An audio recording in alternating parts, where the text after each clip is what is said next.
Welcome everyone. Great to have such a wonderful turnout so late in the semester. So I'm very glad that all of you could make it tonight. So let me start by saying that there's a little a booklet that accompanies tonight's event. A performed reading of Aristophanes Birds. It will all have all your basic information as well as a sort of division of the 7 acts that we have sort of divided up. Also important because it lists all the people to whom credit is due on the back, and those are many, and I'll thank them again at the end. But of course none of this could have been possible without all of the people that are mentioned there. So please bear in mind that before takeoff I'm going to be talking for about 15 minutes, more or less, maybe less, and then we'll have our performed reading, and which will take about 45-50 minutes, no intermission. If you have to leave in that time, please do it quietly, obviously. And afterwards, don't leave immediately just yet. There'll be some concluding remarks by me, and there will be opportunity for questions, comments, and I'll answer them if I can.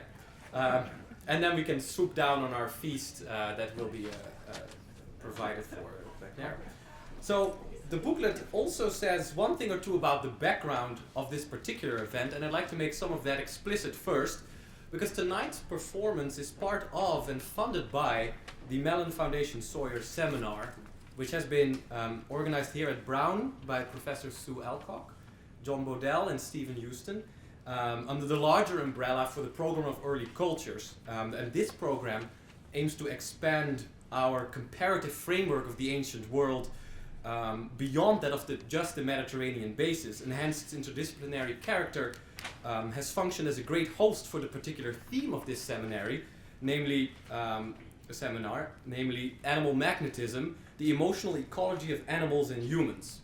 So animal magnetism, because the project explores the push and pull of humans and animals and the relations they build and how cultures represent these relations, and how we can even speak of an extended society of human and non-human animals as consocials.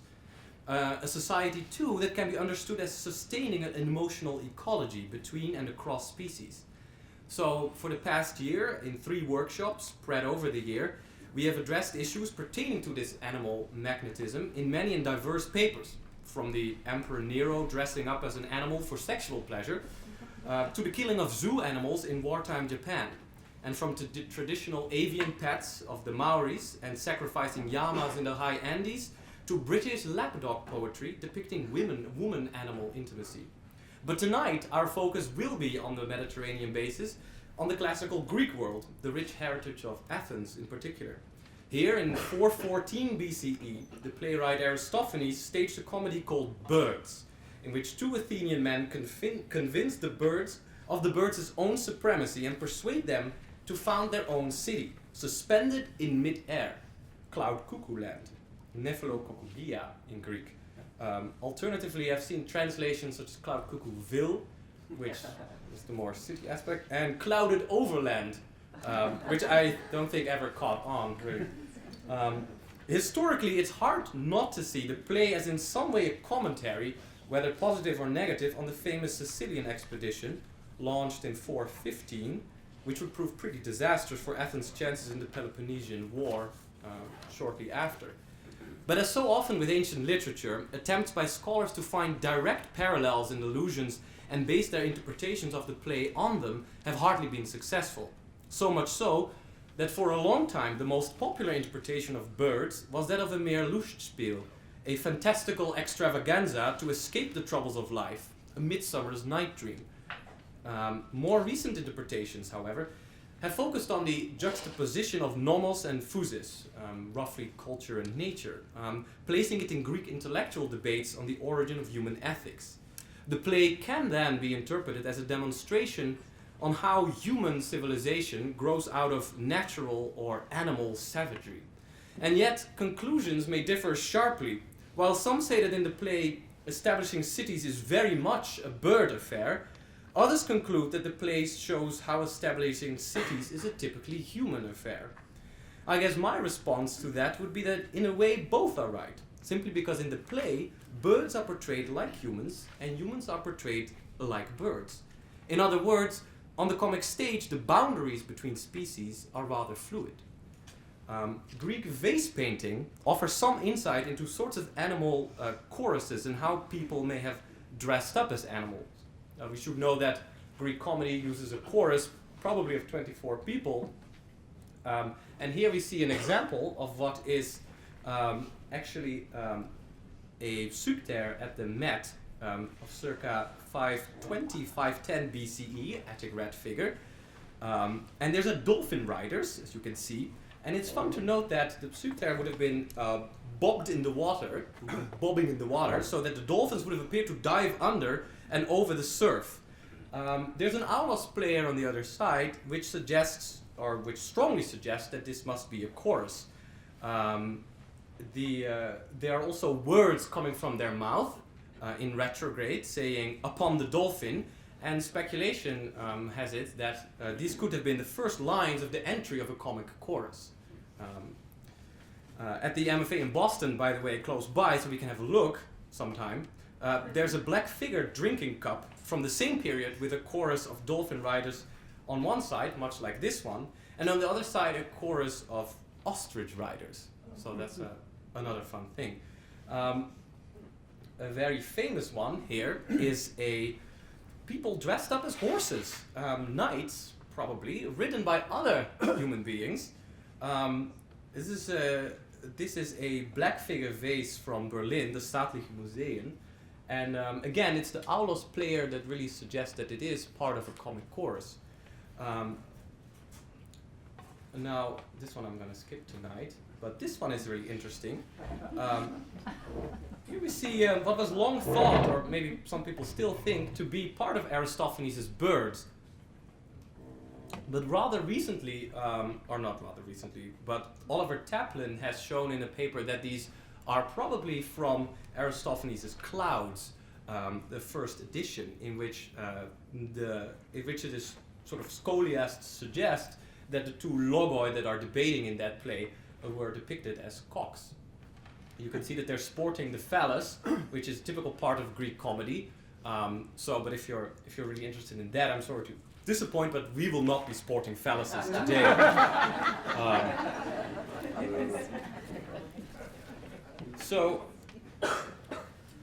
And back to our little bird, which is kind of sadly reproduced on the cover of our little booklet. But this is a wonderful little example of a human bird vase that is at the Metropolitan Museum of Art in New York. It's a 5th century BCE Attic terracotta little amphora, amphoriskos it's called, for that reason. And you can see that it is not just a bird, but it's a human being acting as a bird. It's a bird actor. That's because of the beak and the eyes. You can see that, which corresponds to other images we have. And it's the Met I saw actually labels it in its catalog as a representation of Aristophanes' Birds, which is possible, but we have evidence to suggest that there were more plays called Birds. So I wouldn't say it's without precaution, but it's an interesting suggestion. And it certainly captures the imagination. Now, based on literary references and fragments, so besides the sort of remains as these, we have evidence to identify tentatively about 20 plays with animal choruses, including griffins, goats, storks, nightingales, and fish. And this is not counting choruses more mythical of centaurs and sirens. Of the extant plays, which are actually very few, only Aristophanes' Birds has, arguably, a real animal chorus. In the Wasps, the chorus consists of Athenian jurors who indeed seem to be dressed up with stingers and who are effectively compared to and act like wasps. But the chorus of Birds, even in their parabasis, the moment when usually a chorus seems to, or sort of steps out of character and addresses the audience directly, the chorus of Birds stays in character. The famous chorus of Frogs remains in character as well. Brekkerekek, koaks, koaks, we know from that, but their part is small, if they indeed were ever on stage. There is discussion about that. And the chorus of Eleusinian initiates takes over soon after. A quick look then at the types of animal choruses shows that birds, whether generic or specific, such as Aristophanes' attested storks and Canthorus' attested nightingales, and insects, bees, wasps, fig wasps, ants have been prominent. It is significant that these sorts of animals are identified by Aristotle as political, that is to say, belonging to a polis-like community, which for Aristotle means that they have a koinon ergon, a common task or a shared activity. Plato's Socrates too identifies this particular group of social animals in the Phaedo when the transmigration of souls is discussed. People who live moderately and justly, says Socrates, are likely to arrive again at such a social, and the word here is politikos, and civilized species as either perhaps that of bees or wasps or ants. Our birds, I think, represent very much fit in that category, and in the plays certainly that we're going to see, they represent themselves as social beings too. They have ancient laws, they swear oaths for their common cause, they charge like Greek hoplites, and they have even learned human speech. And this is perhaps why birds, to the Greek mind, lend themselves so well for a parallel and parody society. Now, as we're going to witness the crossing of boundaries between birds and humans, we should bear in mind that Plato in the Statesman defines humans as featherless bipeds. So if we stick on feathers, who knows what might happen?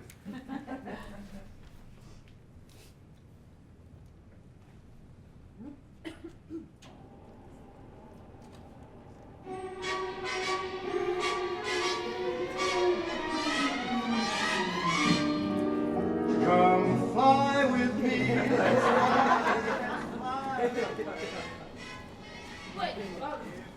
Wait, straight you're saying? To where we can see the tree? Oh, come on now, he's going to go back. Oh my God, you idiot! Why are we wandering all over this place? We're gonna die on this journey running around like this. What a sorry mess I am, persuaded by a crow to walk 100 miles on this road. Yes, and what a schmuck I am. I'm convinced by a jackdaw to walk the nails off my toes. But I don't even know where on earth we are. From here, could you help us find our way back home? From here? I swear to God, why don't you just ask Siri? Ow! Yeah, you keep going that way, buddy. Oh my God, this is the man from the bird market. This is his doing. That crazy bird killer swore that that these birds would lead us to King Tyrus, the hoopoe, who transformed from a man to a bird. He sold us that Jack Sparrow for $1, and this one for $3, and all they know how to do is bite. What are you looking at? What do you want? You want us to go over there? You want to lead us over there to those cliffs? Because there is no road. Thank God, there's not even a pathway here. God. What? Is your crow saying something about the road? Well, if it is, it's certainly not croaking the same thing it was now as it was a second ago. Come on, what is he saying about the road? But, ow! He didn't say anything except he's gonna bite my fingers off. Tell me that this isn't awful. That we, ready, willing, and able, can't even find the road to perdition.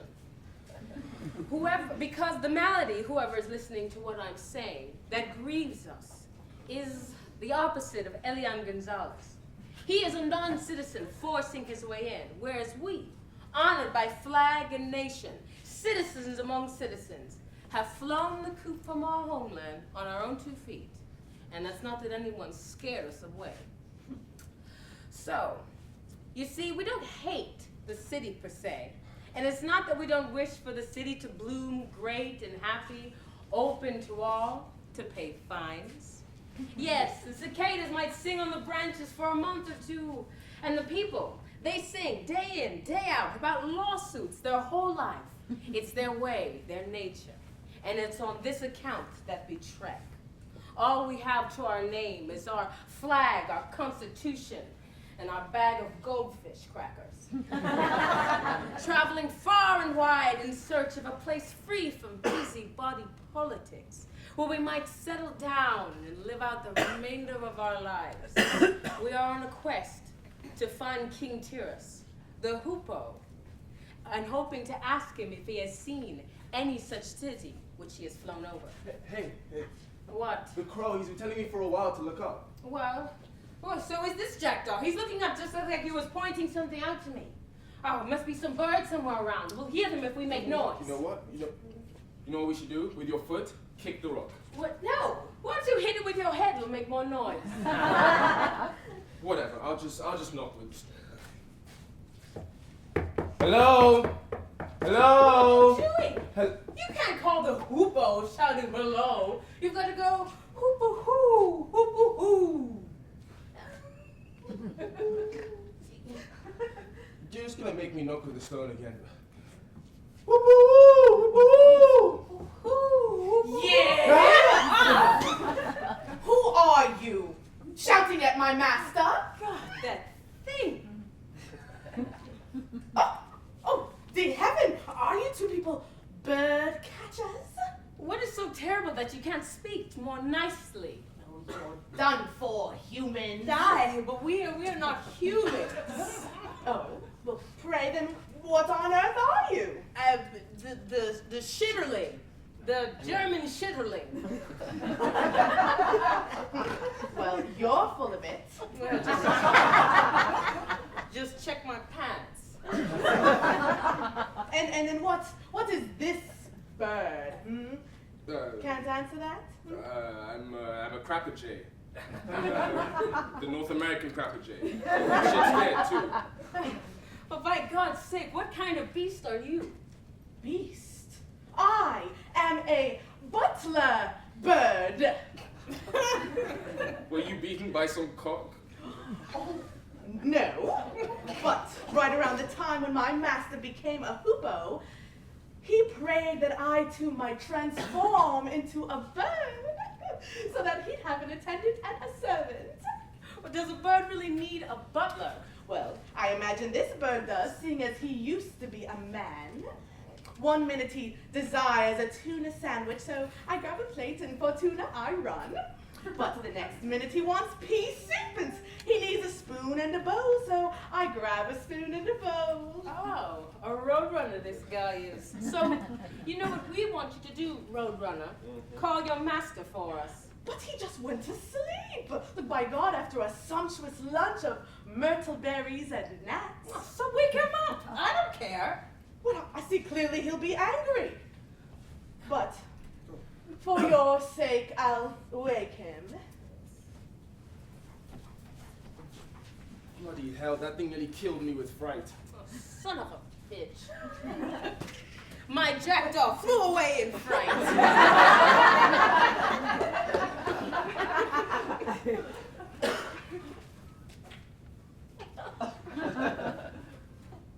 You're the most cowardly creature I've ever seen. You were so scared you let your jackdaw go? Oh, well, Mr. Perfect. You let go of your crow just now, didn't you? No, I did not, so help me God. So where is he then? He flew away. Oh, so you didn't let him go? Oh, good sir, how brave you are. So, Open the glade so that I can come out. what in the heck? What is this plumage? What kind of triple crest is that? Who is looking for me? You look as though you've been cursed, man. You two are not making fun of me, are you? Just because you see this plumage? I used to be, my good sir, a human being. Oh, we're not laughing at that. Well, then what is it? It's the beak of yours. The beak is so Oh. funny. This is just the sort of indignity that Sophocles inflicts on me, Tereus in his tragedies. Wait, you're Tereus then, are you? Are you a bird or like... Why, of course I'm a bird. What happened to your feathers? Well, they're just different. Because of some disease? Was it bird flu? No! No! Look, all birds molt in winter, and later we grow new feathers. I'm just molting right now. But tell me, who are the two of you? Some mockingbirds?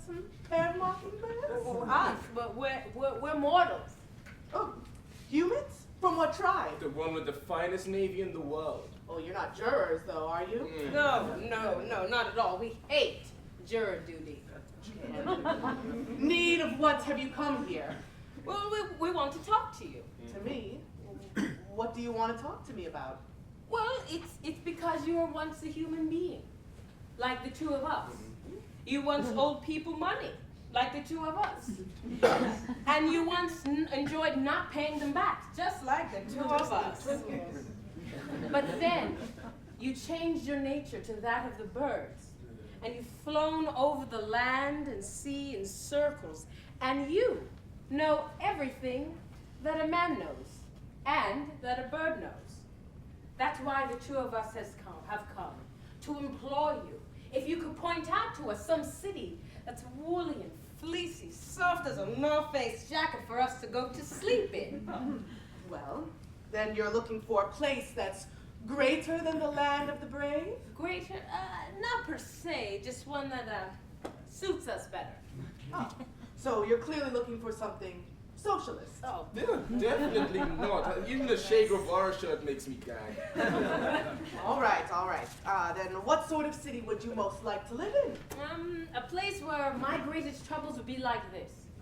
One of my friends comes to my door early in the morning and says, for God's sake, make sure you give yourself and your children a bath. Then come with your family to my place early. I'm going to have a splendid barbecue. Please come, and if you don't, it's fine too. Either way, I insist you don't help me out, even if things will ever go to downhill for me. Okay, I can see you love the hard life. So, what about you? I'd like something similar. Similar how? How?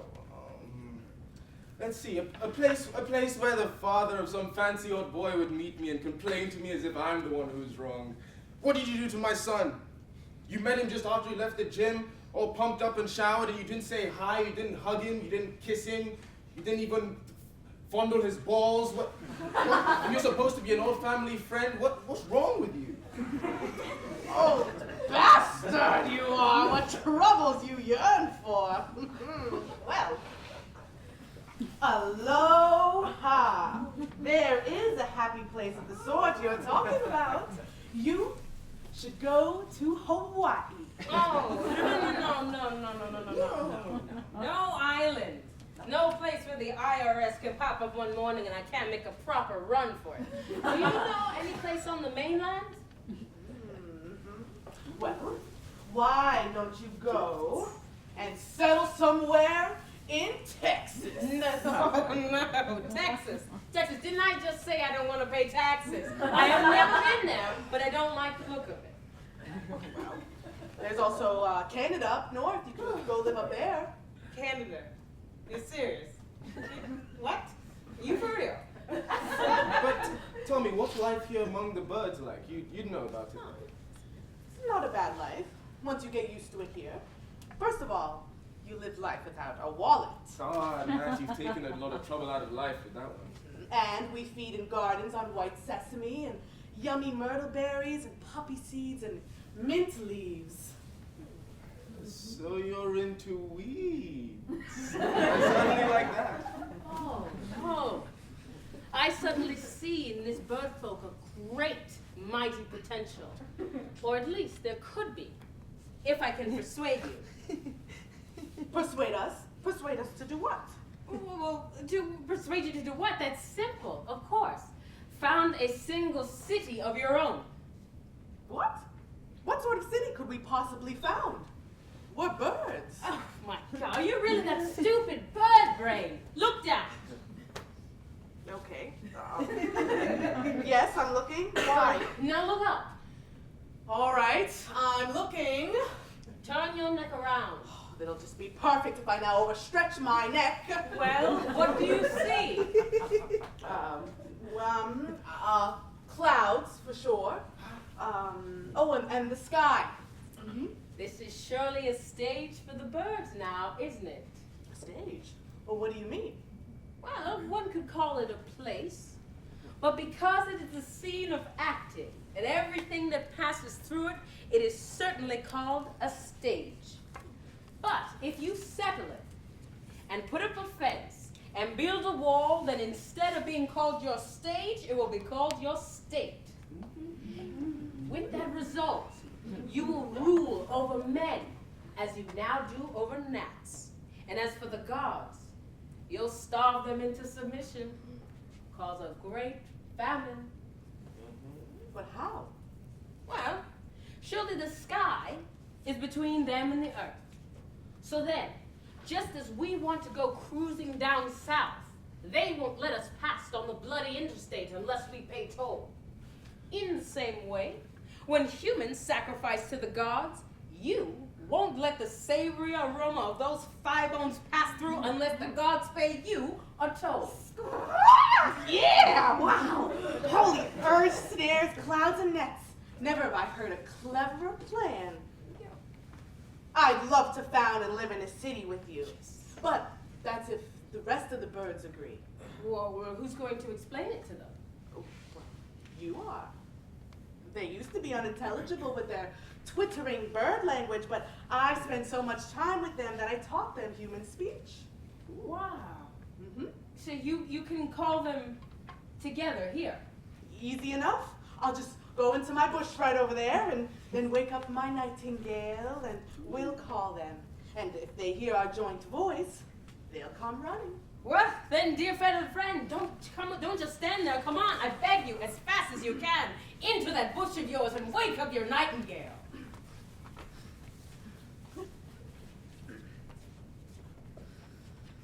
Come, my lover, leave your sleep. Wakey, wakey. Let loose the melodies of your sacred song, with which you bemoan and bewail with lips divine.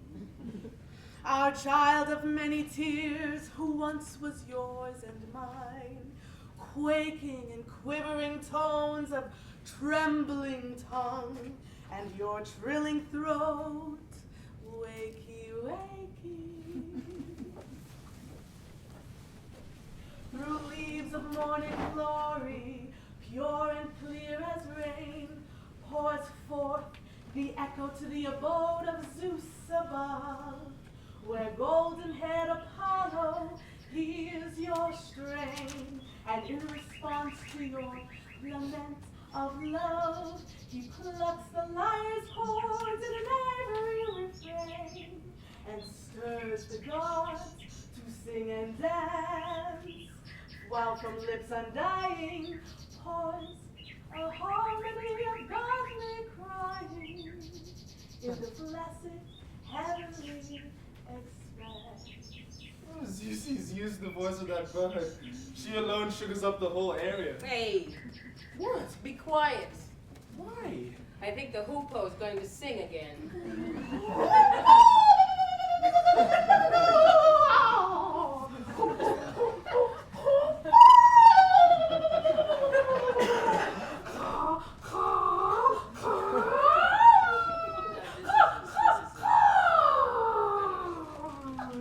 Come, my fellow birds, you who graze in the fields, a group of seed lovers, a tribe of barley eaters, flying quickly and uttering soft sounds, who twitter in a furrow, tilling it with your lovely voices. Come, come, and you who get your goodies in gardens and ivied branches, the olive berry and arbutus eaters from the hills, hurry, hurry, hurry, hurry, hurry, and fly towards my call. Hurry, hurry, hurry, hurry, hurry, hurry, hurry, hurry, hurry.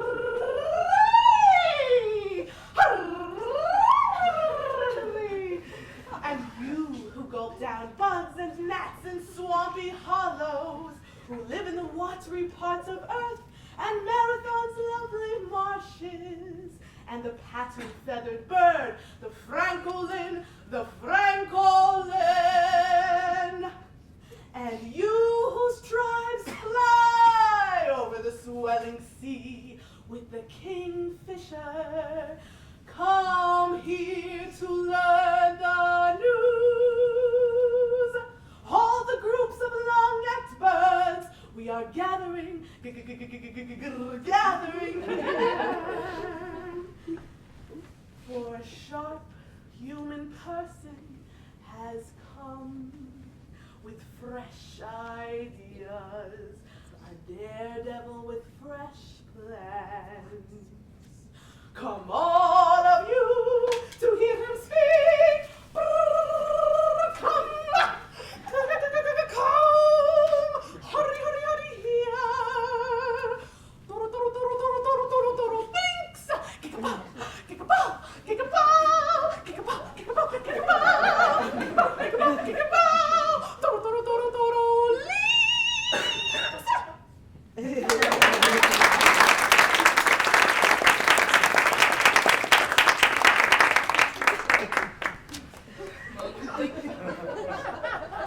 You see any birds?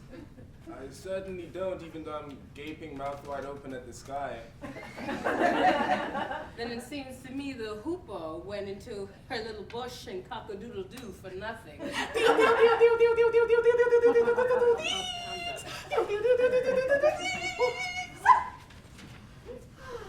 Hey, look, buddy. Wait, some bird is coming over here right now. That certainly is a bird. Who on earth is it? Is it a peacock? Or, no, it couldn't be. I'm sure you can tell us. Hoopoe, what kind of bird is this? Well, it's not one which you often see, but she's from the bush in the Midwest. Oh, what a beauty! Just so red. Hey, oh, What? yes, she is a red cardinal bird. Hey, look. There's another bird. Oh, good God, yes, that certainly is another one. But she doesn't seem to belong here.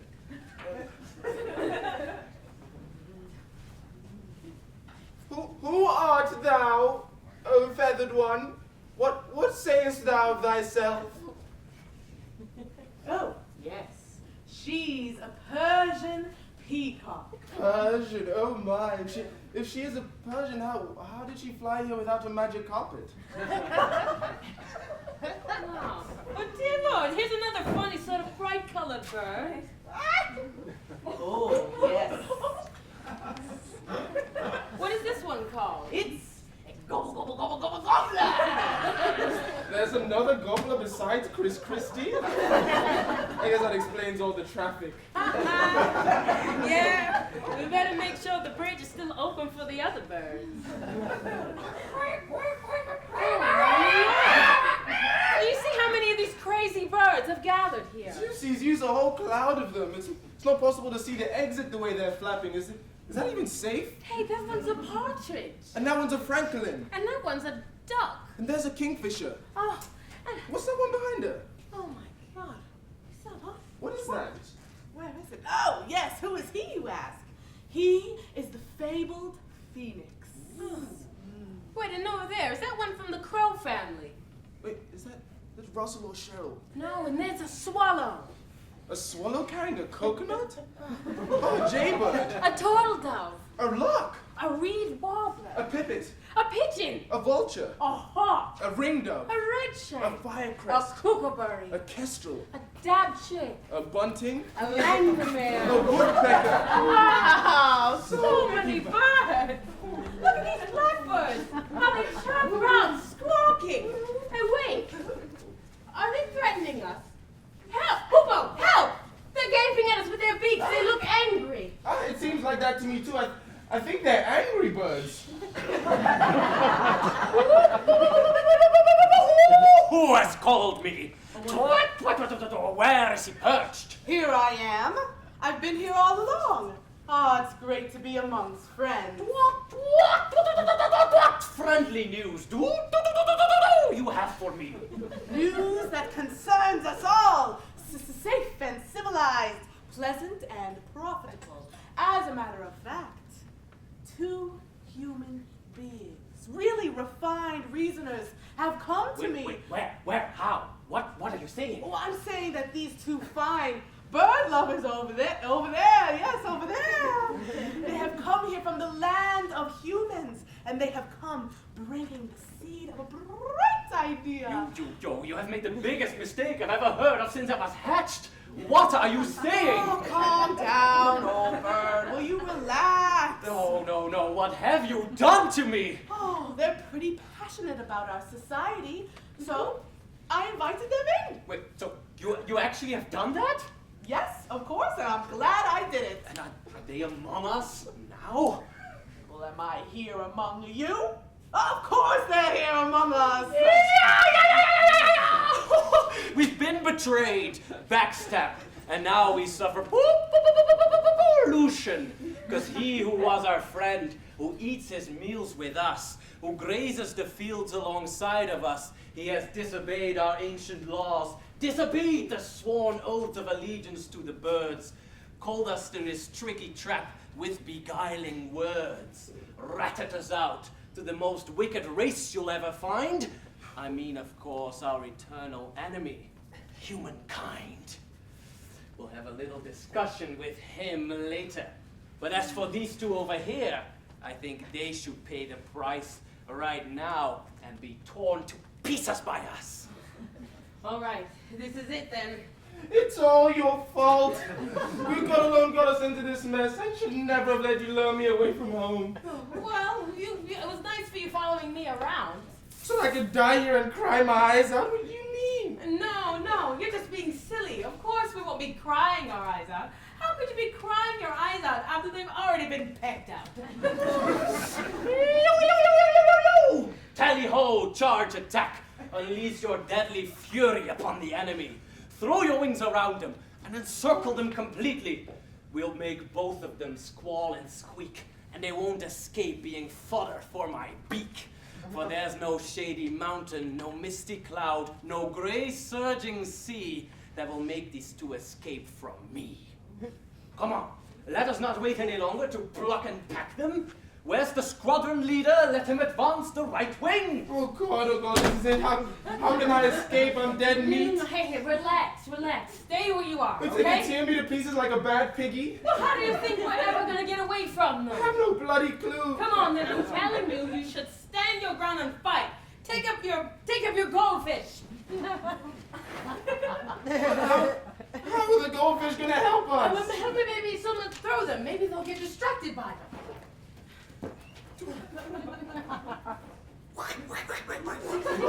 Against these monsters like talons with like crooked hooks? It's the one snack that it's okay to get hooked on. Just grab the frag pole and put it in front of us. Oh, but what about my eyes? Oh my God, just take these binoculars. Oh, you genius. Brilliant military thinking. You already outdone Stonewall Jackson in cleverness. Forward march, ready your beaks. No hanging back. Pull them, pluck them, pick them, pack them, and hit the goldfish first.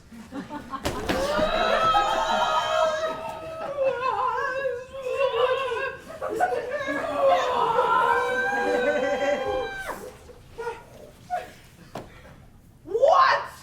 Tell me on earth what you're doing, crazy fowl that you are. Did you consider that while they're enemies by nature, they could be friendly by intention? Did you consider that they might have come here to teach us something useful? How could these two ever teach us anything useful or give us any advice? They're the sworn enemies of our feathers and our forefathers. But smart people can actually learn a lot from their enemies. Is it not a precaution that keeps everything safe? And that you surely won't learn with friends. An enemy forces you to take precautions immediately. Well, okay, fine then. I guess it's okay to hear them out. See if they have anything useful to say. I suppose one could learn something clever from one's enemies. Right, they seem to be letting go of their anger. Lower your goldfish.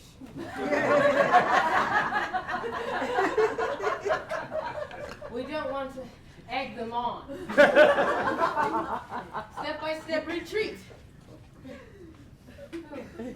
Still, if we're going to die, where are we going to get buried? Oh, I'm sure Arlington will accept the two of us. We deserve a state funeral. I mean, we're like Vietnam vets fighting in the bush like this. Okay, return to your ranks as you were. Lower your beak and put down your anger like a real hoplite. Let's find out who on earth these people are, where they're from, and with what intentions they have come here. I'm calling you! Here I am, and what do you want to hear? So, what fortune has led these two humans to visit the birds? Passionate desire for our life and livelihood, and also to move in together and share our whole existence. What are you saying? But what tales does he tell? Tales that are incredible, beyond incredible to hear. He speaks of great bliss that cannot be expressed in words or even believed. That all these things here are yours. Over there, right there, right over there. Oh, and that right over there. It's all yours. Wait. And when he speaks, he will convince you. But is he raving mad? No, well, either that or unspeakably true. Well, then please tell him to speak. Listening to you just now, my heart has taken wing. Right, go ahead. Teach them and instruct them for what I have assembled them for. All right. I've been looking for a long time now for some big fat story. One that will shatter the very soul of these birds. Yeah, I really feel bad for them, seeing how they used to be kings and all. Wait, we used to be kings? Yeah, like the Swan Princess. But kings of what? Yeah. You were once kings of everything that exists. Of me over here, first of all. And also of Zeus. You are more ancient, and you were born well before Kronos, before the Titans, yes, before the very earth. Wow. Before earth. Well, it's obvious then, if you were born before earth and before the gods, the kingship rightly belongs to you, because you're the oldest. Yeah, I guess so. But in fact, the fact that's most terrible of all is that Zeus, who gets to play king, is always depicted with an eagle because he's king. And his daughter Athena with an owl. And you know how Apollo always has that hawk? Yeah, you're definitely right about that. But what's the point? You know, when someone sacrifices to the gods, we always say, now it's in the hands of the gods. But the point is that the birds can quickly snatch the tasty offerings out of their hands before the gods can get to it. Yeah, snatch. I mean, nobody at that time would ever swear by the gods, but everybody would swear their mighty oaths in the name of the birds. Yeah, not by Zeus, but by Goose. That's exactly how everyone thought of you, as mighty and holy. But now, they think of you as imbeciles, morons that freak out at the sight of a scarecrow. Now they throw stuff at you, like they do at the town's deranged idiot. They even call him cuckoo. They even put spikes on the buildings to prevent you from perching on them. Every foul birdcatcher sets up deadly things against you. Snares. Traps. Line twigs. Fences. Fine nets. Hunting nets. Cages. Oh. And when they've caught you, they sell you by the dozen. And the customers will touch your breasts and fill you up when they buy you. And if they think you're good enough for barbecue, they won't just grill and serve you up, but they'll cover you with a whole lot of grated cheese. Drench you in olive oil. Stuff you with garlic. Douse you in vinegar. And slush you in God knows what oily dressing, and then pour it all over you hot, as if you were some stinky cock. So very, very painful, oh painful thrice are the stories you bring, oh human being. Oh, how we shed tears over the vice of our ignoble fathers, seeing how they've just thrown down the drain their father's honors, so we now no longer reign. But you have come as a savior for us, by the grace of good fortune and godly chance. For we will join your settlement, put ourselves in your hands, our nests, twigs, and sticks, trusting that you won't mishandle our chicks. Come on, stay with us now and instruct us what we should do.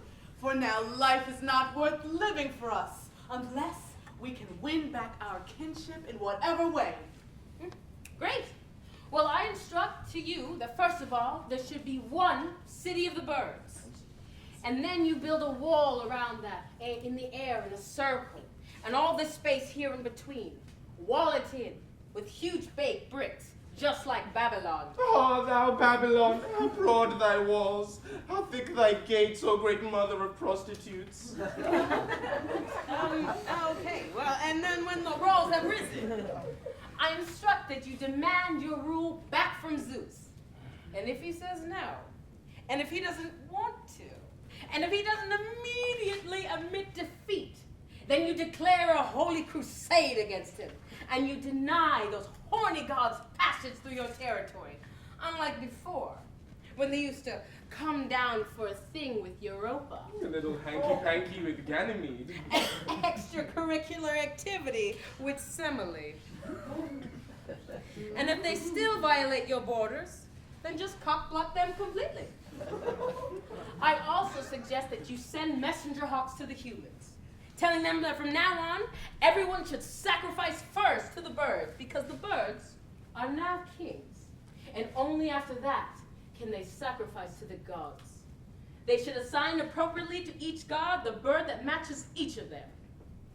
If someone is sacrificing to Aphrodite, Some cherries should be offered to the turtle dove. if someone is sacrificing a sheep to Poseidon, And some breadcrumbs should be offered to the duck. and if one sacrifices something to Heracles, That glutton. Then empty a whole pack of Cheez-Its in the water for the seagull. And as for Zeus, if someone sacrifices a ram to him, one needs to slaughter a gnat for our royal hoopoe here first. Yes, slaughter a gnat, but his little genitals should be kept intact. Let great Zeus use thunder away that. Oh, you humans! You have transformed from my worst enemy into my dearest friends. There's no way I'd ever want to distance myself from your initiative and your advice ever again. Exulting in your words, I threaten and I swear that if you stand beside me in plan and thought united, decently, no trickery, piously, to attack the gods, thinking with me in harmony, then not much longer the gods will be wielding our scepter. Well, so then. Whatever must be done by brawn, we are ready for the task. Yes. Whatever must be done by brain, well, that all depends on you. Very well. Hey, this is not the time to doze off or chicken out. We need war hawks. We must get working as soon as possible. Aye, aye! But the thing is, wait. I was wondering, tell us, how is me and my buddy gonna live here with you when you can all fly and we can't? Oh, it'll be fine. No, listen. Because in Aesop's fables, the story was told about the fox that one time teamed up with an eagle, and it didn't end well for the fox. Don't you worry. There's a little root that you can munch on, and you'll be taking wings soon enough, fully feathered and all. First, go into my nest, and don't mind the mess. There's a lot of twigs and sticks lying around. It could also be a bit smelly, perhaps. Oh. Do you think we did have a look at the nightingale? Yes. Views of the thicket, dinks. Intricate mews in woodland valleys on mountain peaks. You stay and sing with me. Dinks. Sitting on the thick lift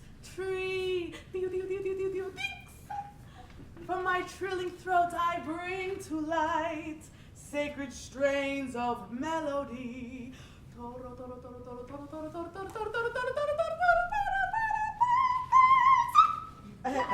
Holy chorus sing, Mother Nature takes delight.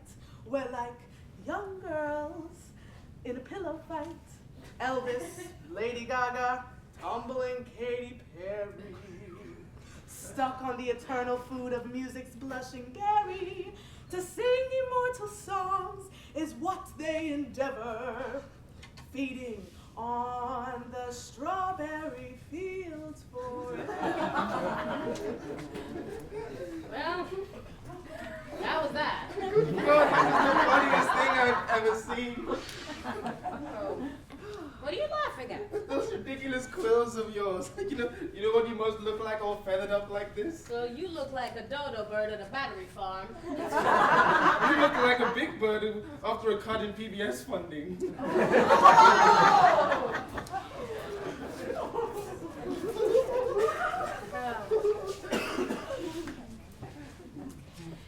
If any of you spectators would like to finish weaving the web of your life living pleasantly among the birds, Sweet life. you should come to us. Because all the things that are held disgraceful over there by human law. All those are perfectly fine among us birds up here.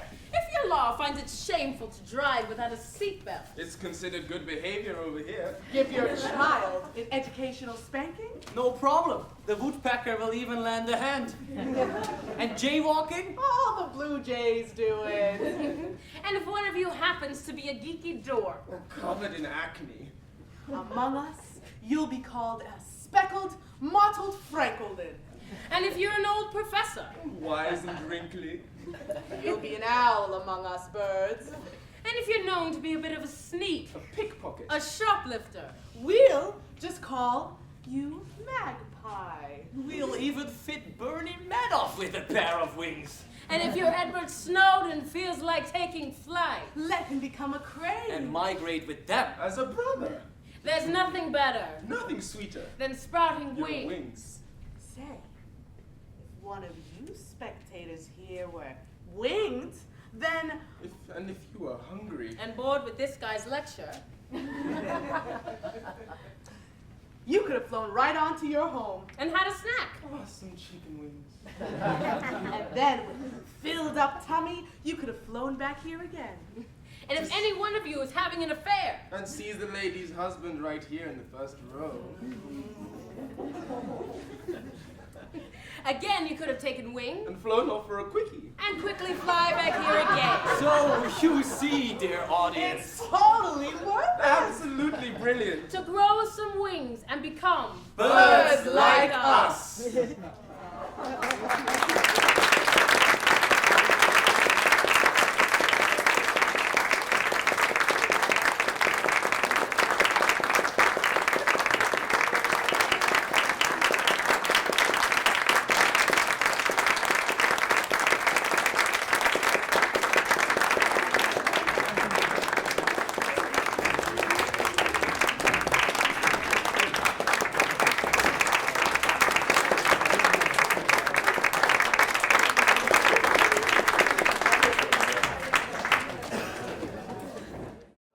All right.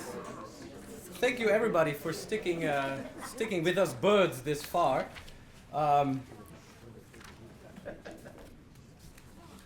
Before maybe there are questions from the audience of how does this come about, but maybe I could say a word or two about what some of the key aspects might have been what we've just seen, or some things that I'd like to emphasize myself. And for one thing, I think it's key that we see sort of how much the hierarchy gets overthrown. We see that Pesatyrus equates each god to a bird, Poseidon a duck, Heracles a seagull, and thus lowers the gods and raises the birds. And then he and Euelpides, like Tereus the hoopoe and his servant before him, become birds.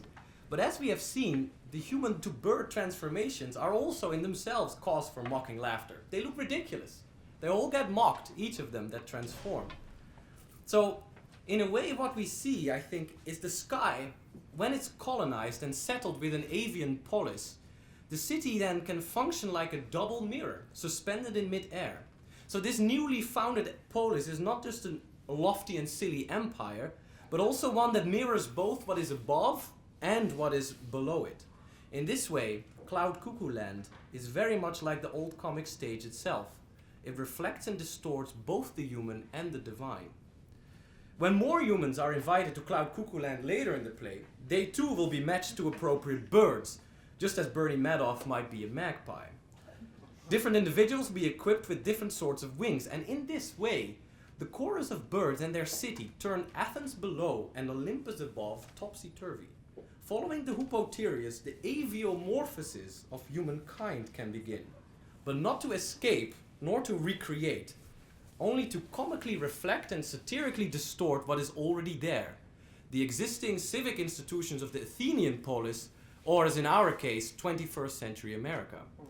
To accept an invitation to Cloud Cuckoo Land, then, to settle among the birds and to strap on a pair of wings means, simply put, to enter the stage of comedy itself, which is what we all have done here tonight. Thank you.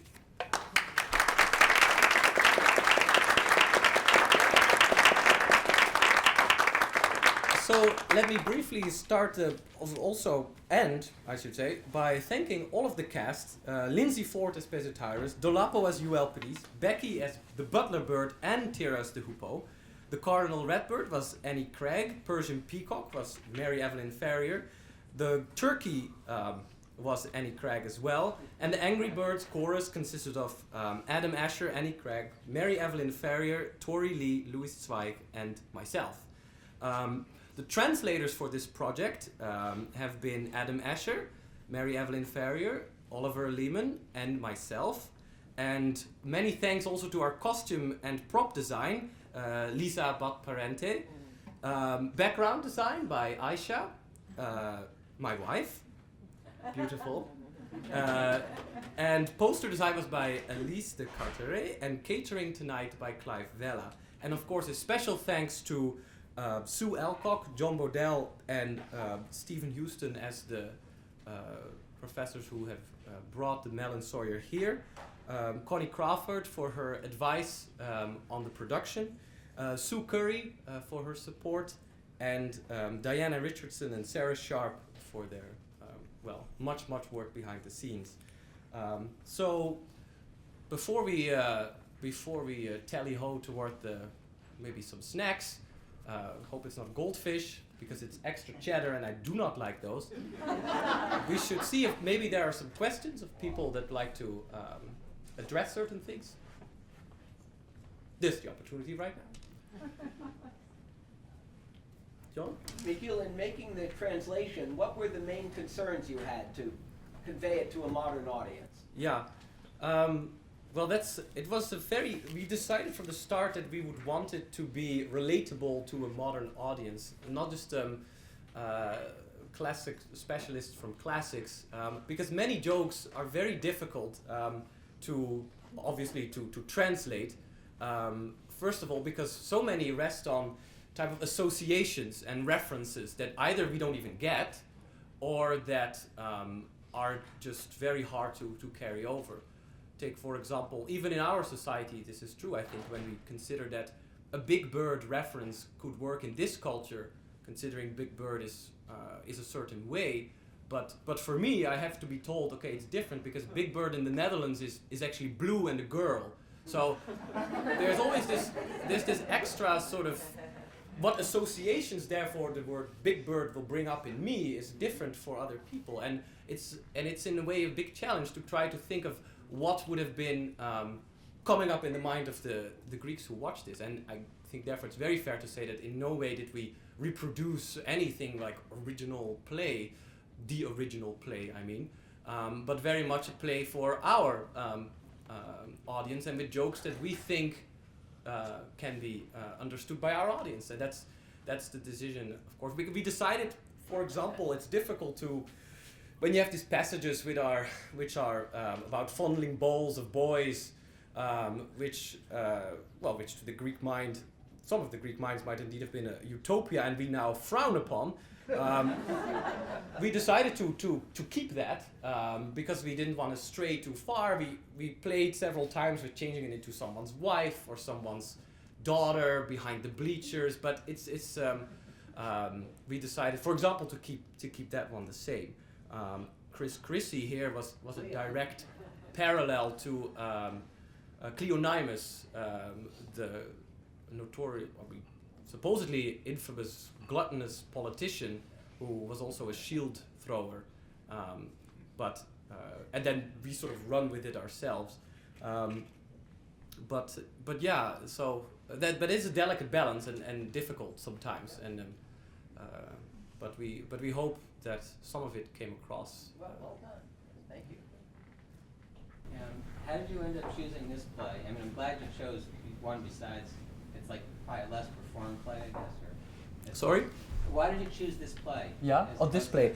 Well, for me personally, it started sort of last semester when I took a class on Aristophanes and I wrote a paper on the birds. But for me in particular, this has been sort of as working as a research fellow for the Mellon-Sawyer Animal Magnetism. I've been paying a lot of attention to sort of direct animal references, and as I said in the introduction, I think this is the clearest case we have of a animal chorus in action and a animal society in action. I mean, Archippus's fishes would be great if we had that too for an underwater parallel to this, perhaps, but that's only in fragments. So those are my main reasons. Sometimes, of course, the animals are hidden, not really the chorus itself. So if you think of knights and the wonderful part that the horses play, and you know the endearing way that they are spoken to by the hippes, is another place that you might not think of it, but there they are. Possibly on stage, real. Who knows? And indeed, there's that moment of great affection, which is interesting as well. Yeah. All right. So If we are done the questions, would you all join me, please, in thanking Nikhil most of all?